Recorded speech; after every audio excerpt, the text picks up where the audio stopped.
The fortress world of Titan's Edge had never fallen in 3,000 years. Its massive shield generators could withstand the firepower of entire fleets, and its underground tunnel systems housed the most advanced military installation in the galaxy.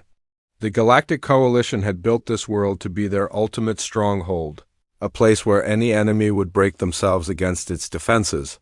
That was before the Ravak Empire arrived. The first wave hit without warning. Massive bioships descended from hyperspace, their hulls pulsing with dark energy that made the very air scream.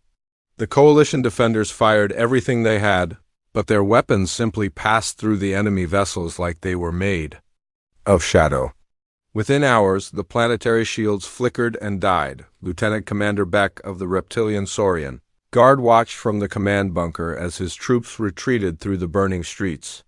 The Ravak had unleashed something new, something that turned brave soldiers into gibbering madmen. His communications officer, a crystalline being from the Hive worlds, suddenly began clawing at his own face while screaming about invisible horrors. "Sir, we're losing contact with the northern sectors," reported his aide. "The enemy is using some kind of psychic weapon. Our people are breaking before they even see the enemy." Beck had fought in 17 major battles across the galaxy.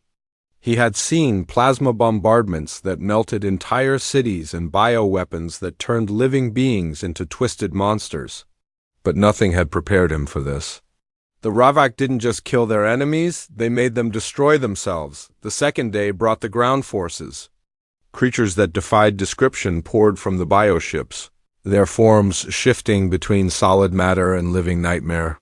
Some walked on legs that bent in impossible directions, while others flowed like liquid darkness across the battlefield.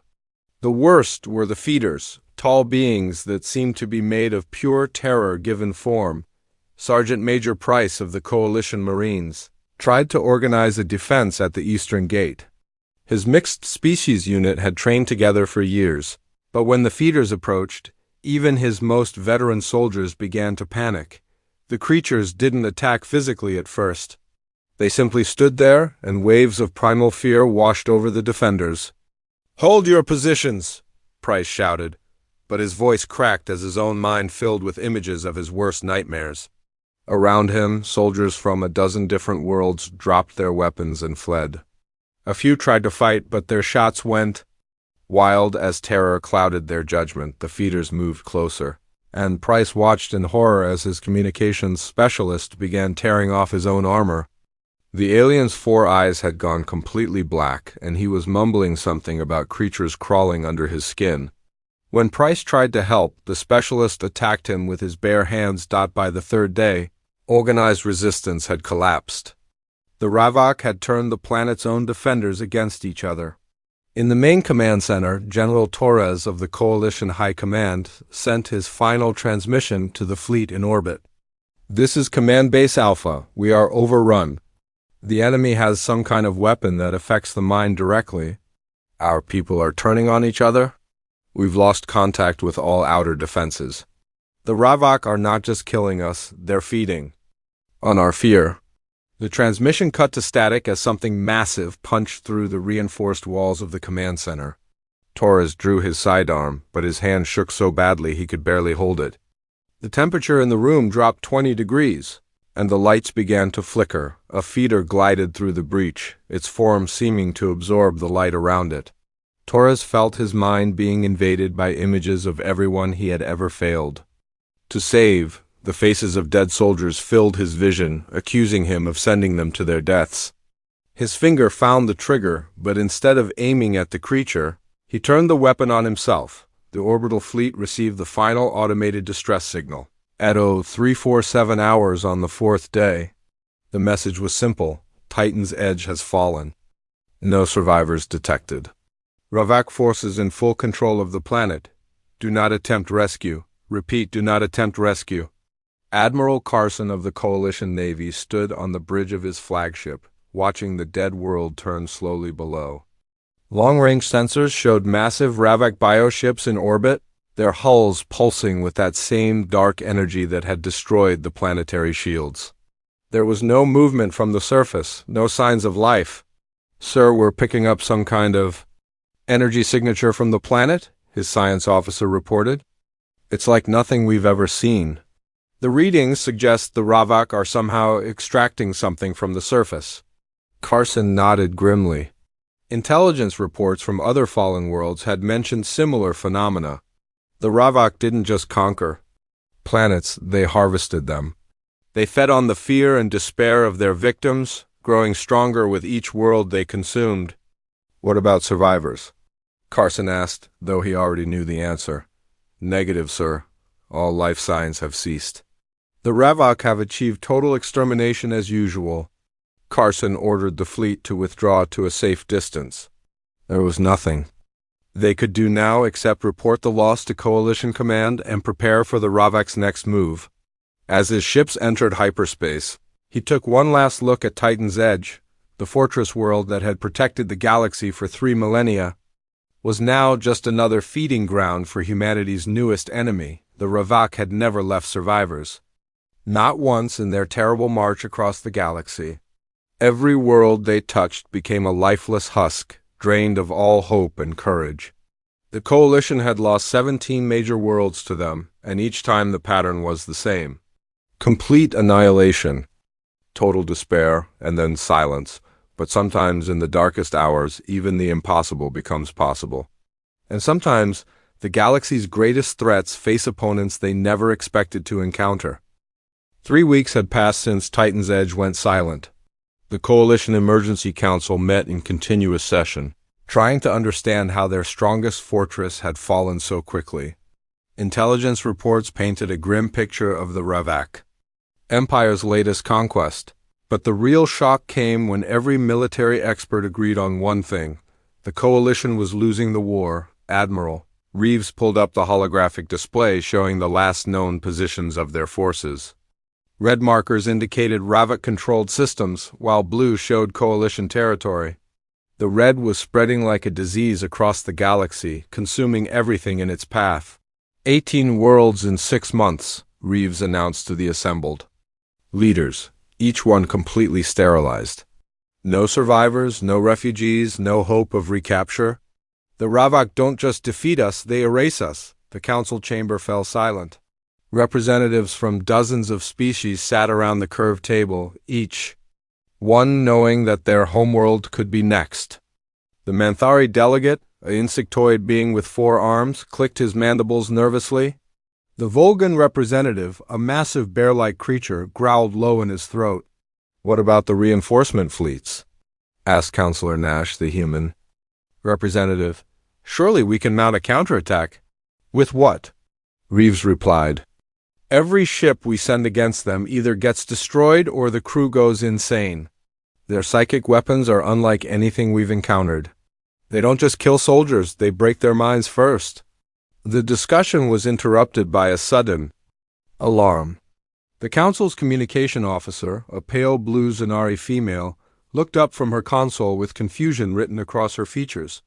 Admiral, we're receiving an emergency beacon from Titan's Edge. The room erupted in surprised voices. Several delegates stood up, speaking rapidly in their native languages. Reeves held up his hand for silence. That's impossible. We've been monitoring that system continuously. There's been no activity for 3 weeks. Sir, I'm reading the signal. Clearly, it's coming from the surface, approximately 2 kilometers underground.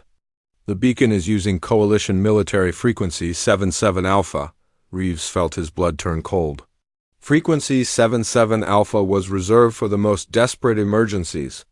It meant someone was alive down there, trapped in the ruins of their greatest fortress. Can you establish communication?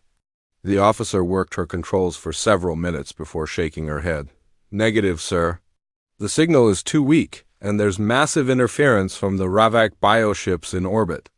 We're only getting the automated distress beacon. What about the message content? Just coordinates, sir. The same coordinates repeating every 30 seconds. The intelligence chief, a tall ethereal with glowing eyes, leaned forward. Admiral, this could be a trap. The Ravak have shown remarkable cunning in their previous campaigns. They might be using our own equipment to lure rescue ships into their killing zone. Reeves nodded slowly. The possibility had occurred to him as well. The Ravak had never left survivors before, so why would they start now? But the signal was definitely coming from Coalition equipment, and the frequency codes were correct. "Put me through to Fleet Command," he ordered. "I want long-range reconnaissance of that system immediately." The next 6 hours brought more questions than answers. The reconnaissance drones confirmed that Ravak bioships still controlled the system, their dark hulls pulsing with the same energy that had destroyed the planetary defenses. The surface of Titan's Edge showed massive devastation, with most of the fortress structures reduced to rubble, but the underground sections were different. The deep bunker systems that had been carved into the planet's crust were still intact, and the emergency beacon continued to transmit from somewhere within that maze of tunnels and chambers. "Sir, we're getting additional readings," reported the sensor technician. "There's movement in the underground sections. Multiple life signs, but the interference makes it impossible to get accurate numbers." The council reconvened to discuss their options. The debate was intense and divided. Some delegates argued for an immediate rescue mission, while others insisted it was obviously a trap. The military advisors were split down the middle. "We can't just abandon our people," argued General Foster of the Coalition Marines. "If there are survivors down there, we have a duty to get them out." "And if it's a trap?" countered Admiral Webb from the Fleet Command. "We could lose an entire rescue force." The Ravak have proven they're capable of sophisticated deception. The argument continued for hours. Meanwhile, the signal from Titan's Edge grew stronger. The coordinates had changed, now pointing to a different location within the underground complex. Someone was moving down there, and they were trying to guide rescuers to their position. Intelligence Officer Wright presented her analysis to the Council. "The signal patterns are consistent with Coalition emergency protocols. The encryption keys match our current codes, and the timing intervals follow standard military procedure. If this is a Ravak deception, they've somehow obtained highly classified information. Or," added Admiral Reeves, "someone really is alive down there and they're trying to tell us how to find them." The breakthrough came when the communications team managed to clean up part of the signal. Hidden within the repeating coordinates was a brief audio message, badly distorted but clearly in Coalition standard. "This is Emergency Shelter 7. Coalition forces still need immediate extraction. Ravak forces." The rest was lost to static, but it was enough. The voice was definitely human, and the message was genuine. Someone had survived the impossible. The council chamber erupted in discussions as delegates realized the implications. If Coalition forces had managed to survive 3 weeks in Ravak-controlled territory, it meant the enemy wasn't as invincible as they had believed. It also meant there might be valuable intelligence about Ravak tactics and weaknesses. "We have to try," Counselor Nash said quietly. "We can't leave our people to die." Admiral Reeves looked around the table at the assembled leaders. Each face showed the same mixture of hope and fear. They all knew the risks, but they also knew that the war was going badly. Any chance to strike back at the Ravak, no matter how slim, had to be taken. "Very well," Reeves announced. "We'll authorize a rescue mission, but it has to be fast, precise, and expendable. We can't risk major fleet assets on what might still be a trap." The question now was who would be brave enough to attempt such a mission. The established military forces had already proven vulnerable to Ravak psychic attacks. They needed someone different, someone the Ravak hadn't encountered before. The answer would come from an unexpected source. The proposal came from the most unexpected source. While the Coalition Council debated rescue options, a message arrived from the newest member species in the galaxy. The humans had joined the Coalition only 8 months ago, after first contact. With a routine patrol ship, most of the established races still considered them primitive newcomers who didn't understand the true dangers of galactic warfare. Colonel Andrews walked into the council chamber with a small delegation of human officers. The other species barely glanced at them. Humans were still a curiosity to most Coalition members, a young race that had only recently achieved faster-than-light travel. Their military contributions so far had been minimal, mostly serving as support crews on coalition vessels. Honored. Counselors, Andrews began, his voice calm and professional. The human government has reviewed the situation at Titan's Edge. We volunteer our special forces for the rescue mission. The chamber fell silent for a moment, then several delegates began talking at once. The Manthari representative clicked his mandibles in what might have been laughter. The Volgan delegate growled something that sounded distinctly dismissive. Admiral Reeves held up his hand for quiet. Colonel, I appreciate the offer, but this is an extremely dangerous mission. The Ravak have proven capable of breaking the minds of experienced soldiers from species that have been fighting for millennia. Your people have no experience with this kind of warfare. With respect, Admiral, Andrews replied, our people have been fighting each other for thousands of years. We've faced chemical weapons, nuclear attacks, and psychological warfare. We're not easily broken. General Foster leaned forward. Colonel, the Ravak don't use conventional weapons. They attack the mind directly, feeding on fear and despair. They've driven entire battalions insane without firing a single shot. Even our most hardened veterans have broken under their influence. We understand the risks, Andrews said. But we also understand that you need someone who can operate in hostile environments. Human soldiers are trained to function under extreme psychological pressure. We've been doing it for our entire recorded history. The ethereal intelligence chief spoke up, his glowing eyes fixed on the human delegation. You've been in the galaxy for less than a year. You've never faced anything like the Ravak. What makes you think you can succeed where our best forces have failed? Andrews turned to face the ethereal. Because we don't know it's impossible. Every other species in this room has experienced the Ravak's power. You've seen what they can do, and that fear affects your judgment. We don't have that disadvantage. The council erupted in discussion. Some delegates were intrigued by the human confidence, while others dismissed it as naive. Arrogance. The military advisors were divided, with some arguing that fresh troops might have an advantage, while others insisted that inexperience would be fatal. Colonel, Admiral Reeves said finally, even if we agreed to this, what exactly are you proposing? The Ravak have orbital superiority around Titan's Edge. Any rescue ship would be destroyed before it could reach the surface. We wouldn't use ships, Andrews replied. Our plan involves stealth insertion using technology that the Ravak haven't encountered before. We can get a small team to the surface and extract the survivors without engaging the main Ravak forces. The human military attach, a stern-faced woman named Commander Brooks, stepped forward. Our stealth systems are based on principles that might be unfamiliar to the Ravak. We've developed techniques for avoiding detection that don't rely on energy shields or conventional cloaking, such as, asked the Zanari communications officer. Heat. Dampening, electromagnetic masking, and good old-fashioned camouflage, Brooks replied. We also have soldiers trained in deep infiltration behind enemy lines.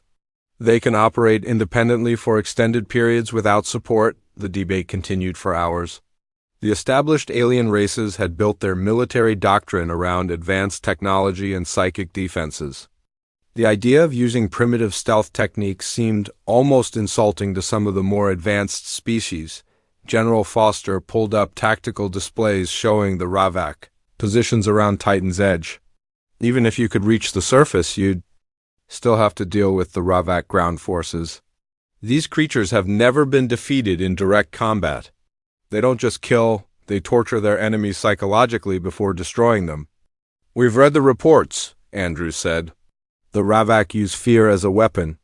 They project images of death and despair into their victims' minds. But human soldiers are trained to function despite fear. We call it discipline. Discipline won't help.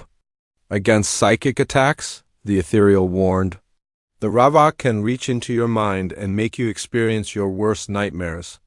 They can make you believe that your comrades are your enemies. Then we'll adapt, Andrews replied simply. Humans are good at adapting to new threats? We've been doing it for millions of years. The military advisors exchanged glances. The human confidence was either abral or dangerously naive. Several species had tried to resist the Ravak's psychic weapons and all had failed. The creatures seemed to have an instinctive understanding of how to break different kinds of minds. Admiral Reeves finally called for a vote. The council was split almost evenly, with some species supporting the human proposal and others opposing it. The deciding factor came from an unexpected source. "I support the human proposal," announced Councillor Vale, representing the survivors from the first Ravak attack. "My people fought bravely, but we were paralyzed by fear. Perhaps fresh eyes and a different approach are exactly what we need." The vote passed by a narrow margin. The human rescue mission was authorized with strict conditions. They would have 48 hours to extract the survivors and return to Coalition space. If they failed, no additional resources would be committed to the rescue. As the council session ended, many of the delegates approached Andrews privately. Some offered advice, others voiced concerns, and a few simply wanted to wish the humans luck. The general consensus was that the newcomers were brave, but doomed. "Colonel," Admiral Reeves said as the chamber emptied, "I hope you know what you're doing. The Ravak have never been defeated in ground combat. They've never left survivors. If your people fail, it won't just be a military defeat. It could be the end of your species' reputation in the Coalition." Andrews nodded gravely. "Admiral, if we succeed, it might be the beginning of the end for the Ravak. Either way, we have to try." The human delegation left the council chamber and headed to their transport. They had less than 12 hours to prepare for a mission that most of the galaxy considered impossible. But as they walked through the corridors of the Coalition headquarters, their confidence never wavered. Behind them, the alien delegates watched with a mixture of admiration and pity. The humans were about to face the galaxy's most terrifying enemy with nothing but primitive technology and stubborn determination. Most of the council members expected to receive news of their deaths within days. They had no idea that they were about to witness the birth of a legend. The human assault force launched from a hidden base at the edge of Coalition space. 12 soldiers and unmarked ships, using technology that most of the galaxy would consider outdated. Their vessels were small, angular craft that looked more like industrial equipment than military hardware. No energy shields, no advanced weapons, just ceramic armor and chemical propulsion systems. Major Rivers led the team from the command ship, studying the tactical display as they approached Rava-controlled space. The intelligence briefing had been thorough but grim. Titan's Edge was surrounded by 7 bioships, each one the size of a small moon. The planet's surface was crawling with Ravak creatures, and the orbital defenses were completely under enemy control. "Approaching the outer sensor perimeter," reported Sergeant Miller from the pilot's seat. "Ravak ships are still in standard patrol formation. No indication they've detected us." "Good," Rivers replied. "Maintain silent running. Remember, we're not here to fight the entire Ravak fleet. We get in, extract the survivors, and get out." The human ships used a combination of stealth techniques that the Coalition had dismissed as primitive. Cold-running engines that barely registered on thermal sensors, hull coatings that absorbed radar waves, and careful trajectory planning that kept them hidden in the shadows of asteroids and debris. "Sir, we're getting a clearer picture of the surface," reported Communications Specialist Davis. "The emergency beacon is still transmitting from underground. Grid reference 77 Alpha, approximately 3 kilometers down." Rivers nodded. The plan was simple in concept but dangerous in execution. They would land near the beacon location, fight their way through whatever Ravak forces were guarding the entrance, and extract the survivors. The hard part would be doing it without alerting the orbital fleet. 2 minutes to landing zone, Miller announced. Ravak ground forces are concentrated around the main fortress ruins. We should be able to set down in the secondary crater without being spotted. The landing was textbook perfect. The human ships touched down in a cloud of dust and debris, their engines cutting out immediately to avoid detection. The soldiers moved with practiced efficiency, unloading equipment and establishing a perimeter within minutes. Rivers studied the landscape through his enhanced visor. The surface of Titan's Edge was a wasteland of twisted metal and shattered stone. The massive fortress that had protected the planet for 3,000 years was reduced to rubble, with dark energy still crackling along some of the broken walls. Movement. To the north, whispered Corporal Blake, the team scout. 3 Ravak creatures about 200 meters out. They look like the ones in the intelligence reports? Rivers raised his rifle and peered through the scope. The creatures were unlike anything in human experience. They moved like liquid shadow, their forms shifting between solid matter and something. It hurt to look at directly. Each one was roughly humanoid but wrong in fundamental ways that made the mind recoil. Remember your training? Rivers said quietly. They're just another enemy. Don't let their appearance affect your judgment. The team moved toward the beacon location, using rubble and debris for cover. The Ravak creatures seemed to be patrolling randomly, their attention focused on something deeper in the ruins. As the humans got closer, they began to hear something that made their blood run cold. Screaming, human screaming, coming from underground. They're still alive, Davis whispered. The survivors are still alive, Rivers felt his jaw tighten. The intelligence reports had mentioned that the Ravak sometimes kept prisoners for extended periods, feeding on their fear and despair. The thought of coalition soldiers being tortured for weeks made his finger tighten on the trigger. Stay focused, he ordered. We knew this was a possibility. Our job is to get them out, not to get angry. The entrance to the underground complex was guarded by 5 Ravak creatures, including one of the massive feeders that had broken the Coalition's defenses. The thing stood 3 meters tall, its body seeming to absorb light from the surrounding area. Dark energy played around its limbs, and the air around it shimmered with psychic distortion. Sir, I'm getting readings from the feeder, reported Davis. Some kind of telepathic emanation. It's trying to project fear into our minds. Rivers felt a slight pressure at the edge of his consciousness, like someone trying to push disturbing images into his thoughts. He had experienced similar attempts during human conflicts when enemy forces used psychological warfare techniques. The key was to acknowledge the attack without letting it affect his actions. I feel it too, he said. Everyone switched to combat meditation protocols. Treat it like any other battlefield distraction. The human soldiers had trained for this moment. Their military doctrine included extensive psychological conditioning designed to help them function under extreme stress. They had faced human enemies who used terror tactics, propaganda, and even mind-altering drugs. The Ravak's psychic attacks were just another weapon to be countered. Initiating suppression protocol, whispered Sergeant Torres, the team's heavy weapons specialist, targeting the feeder. The attack came with surgical precision. Torres fired a high-explosive round that struck the feeder center mass, while the rest of the team engaged the smaller creatures with coordinated fire. The Ravak had never faced this kind of focused, disciplined assault. The feeder reeled from the impact, its psychic emanations flickering as it tried to process what had happened. The other creatures turned toward the humans, their forms shifting into more aggressive configurations. But instead of the fear and panic they expected to see, they found only calm determination. Target down, Torres reported as the feeder collapsed, moving to secondary targets.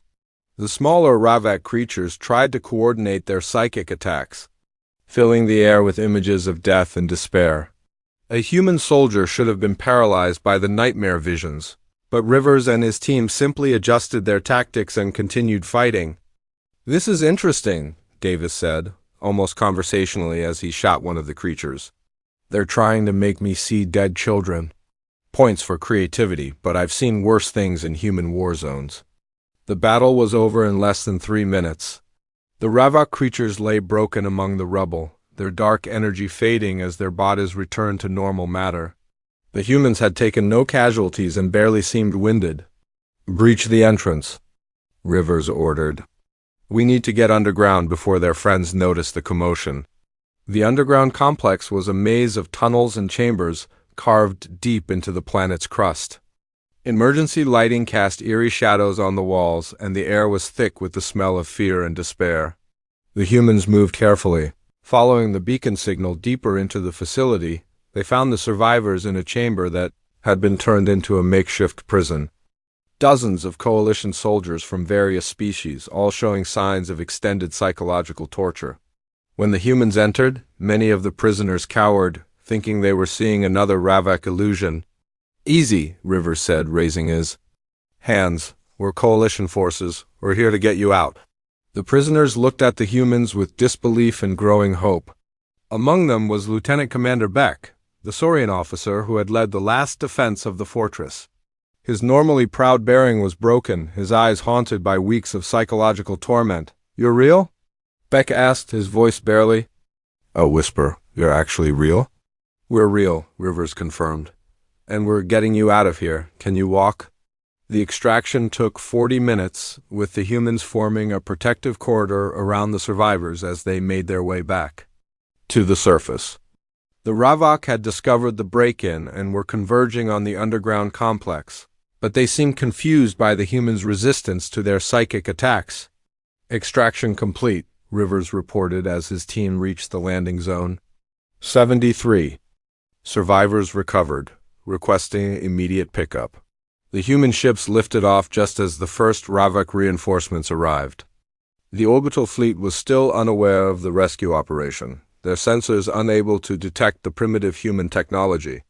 Within hours, the assault force was safely back in coalition space.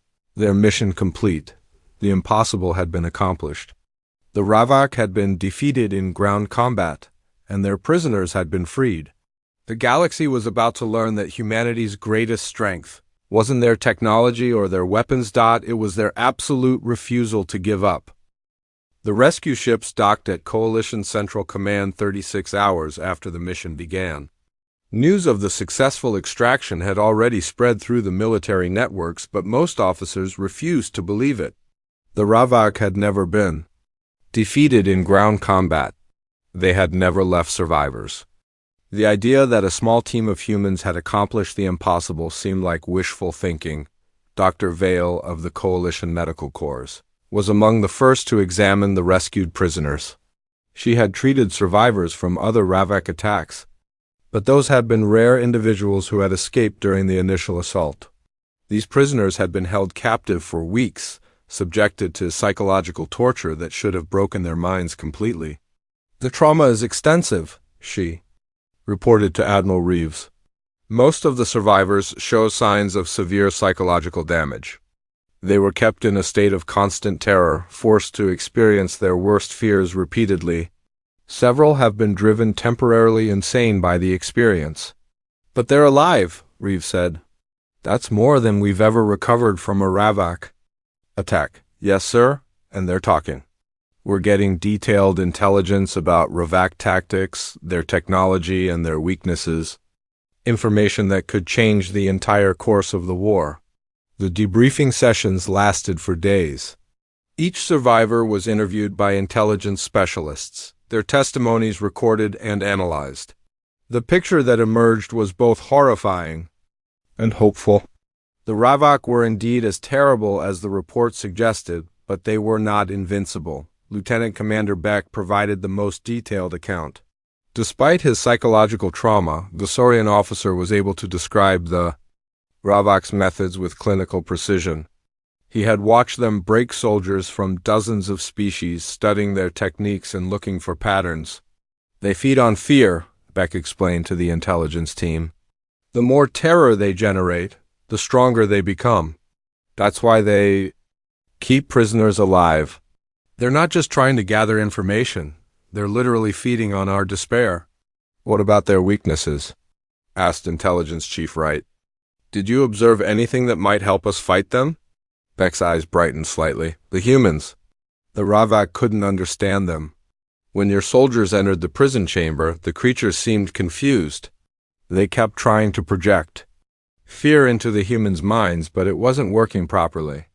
The human rescue team was debriefed separately, their mission recorded in detail for future reference. Major Rivers described the engagement with clinical detachment, treating the Ravak like any other enemy force. "Their psychic attacks are effective against species that haven't encountered them before," Rivers reported. But once you understand what they're trying to do, you can develop countermeasures. It's just another form of psychological warfare. Just another form? Admiral Reeves asked. Major, these creatures have broken entire armies. They've driven seasoned veterans insane with fear. With respect, sir, humans have been driving each other insane for thousands of years. We've used propaganda, torture, chemical weapons, and every other form of psychological attack you can imagine. The Ravak's methods are more direct, but the principle is the same. The interview recordings were distributed to military leaders across the coalition. The reaction was mixed. Some officers were inspired by the human success, while others remained skeptical. The established alien races had built their military doctrine around the assumption that the Ravak were unbeatable in direct combat. General Foster of the Coalition Marines studied the tactical reports with growing excitement. The human approach was completely different from anything the Coalition had tried before. Instead of trying to resist the Ravak's psychic attacks, they had simply accepted them as part of the battlefield environment. They treated fear like background noise, Foster explained to his staff. When the Ravak tried to project terror into their minds, the humans acknowledged it and kept fighting. They didn't try to block the attacks or overcome them. They just worked around them. The prisoner testimonies provided crucial intelligence about Ravak technology and tactics. The creatures were indeed feeding on fear, using some kind of psychic vampirism to sustain themselves. But the process required active participation from their victims. If a target didn't experience genuine terror, the Ravak gained nothing from the attack. It's like a predator-prey relationship, Dr. Vale explained to the research team. The Ravak have evolved to hunt species that experience fear in specific ways. They've never encountered a species that treats fear as just another tactical consideration. The breakthrough came when the Coalition's xenobiology team analyzed tissue samples from the dead Ravak creatures. The beings were not native to normal space. They existed partially in some kind of psychic dimension, sustaining themselves on the emotional energy of their victims. This explains their feeding behavior, reported Dr. Kim, the lead xenobiologist. They're not just sadistic. They literally require fear and despair to survive. When they encounter a species that doesn't provide the right kind of emotional response, they become weaker. The strategic implications were staggering. The Ravak Empire had conquered 18 worlds by breaking their defenders' will to fight. But humans processed fear differently than other species. They had evolved to function despite terror, not to overcome it. Admiral Reeves called an emergency session of the Coalition Council. The chamber was packed with military leaders, scientists, and diplomatic representatives from across the galaxy.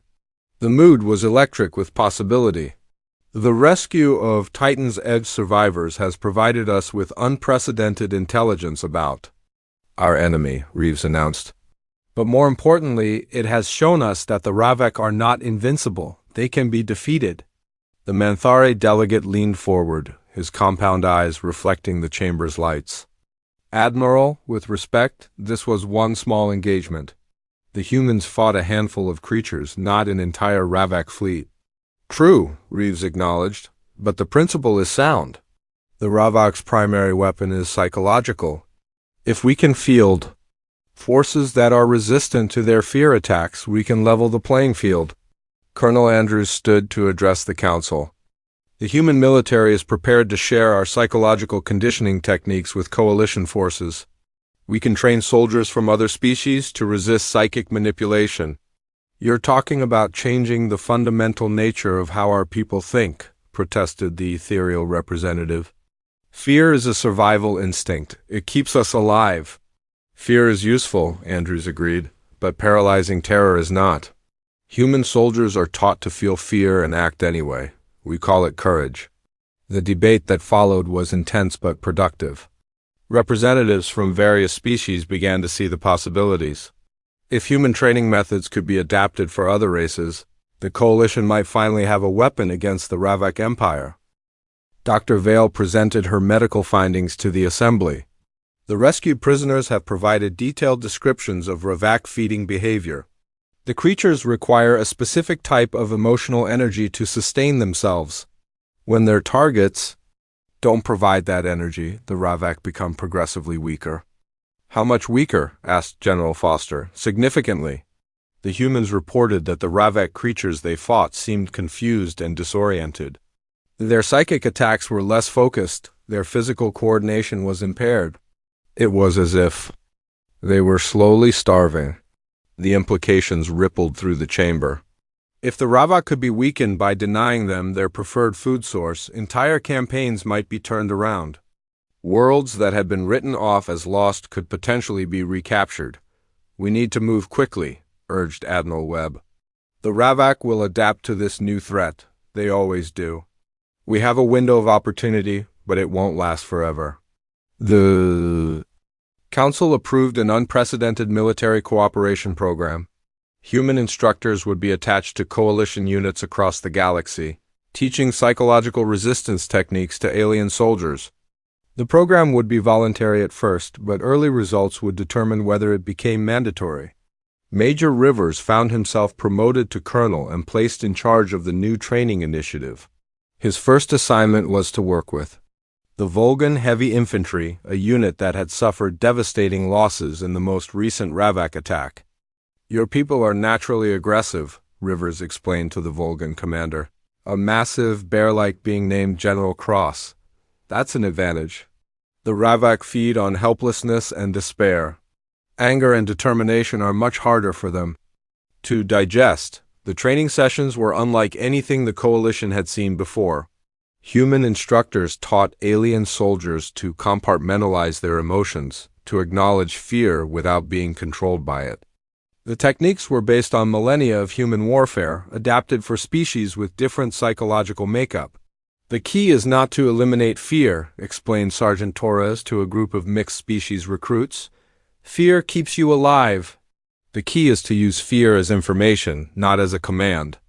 When you feel terror, ask yourself why, then decide what to do about it. The first field test came sooner than expected. A Ravak raiding force attacked a Coalition supply depot in the Kepler system. The defending garrison included 2 companies of human-trained soldiers, along with traditional Coalition forces. The battle was recorded by automated defense systems, providing the Coalition with invaluable data about the new tactics. The traditionally trained soldiers performed as expected, fighting bravely until the Ravak's psychic attacks broke their morale. But the human-trained units continued fighting even as nightmare visions filled their minds. This is remarkable, Dr. Vale observed as she reviewed the battle footage. Look at this Saurian squad. They're clearly experiencing the Ravak's fear projection, but they're still maintaining formation and returning fire.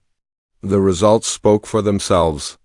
The Ravak raiders withdrew after suffering heavy casualties, something that had never happened before in a direct engagement. More importantly, the Coalition forces had captured several live Ravak creatures for study. They're weaker, reported Dr. Kim after examining the prisoners. Their psychic emanations are significantly reduced compared to previous specimens. It's as if they're malnourished. Word of the victory spread rapidly through Coalition space.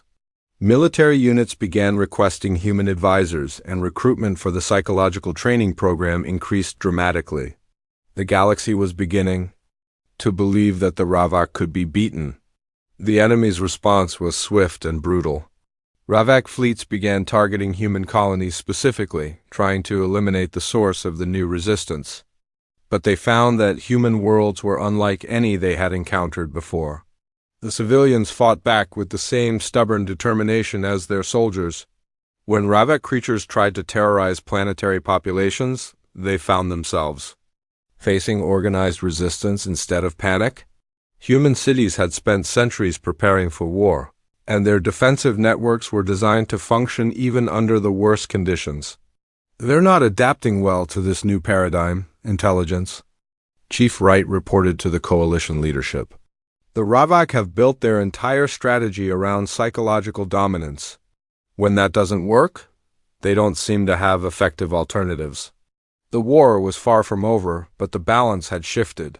The Ravak Empire was no longer an unstoppable force of nature. They had become just another enemy to be defeated through courage, determination, and superior tactics. Colonel Andrews stood before the Coalition Council one final time, delivering a report that would reshape galactic military doctrine. The rescue at Titan's Edge was just the beginning.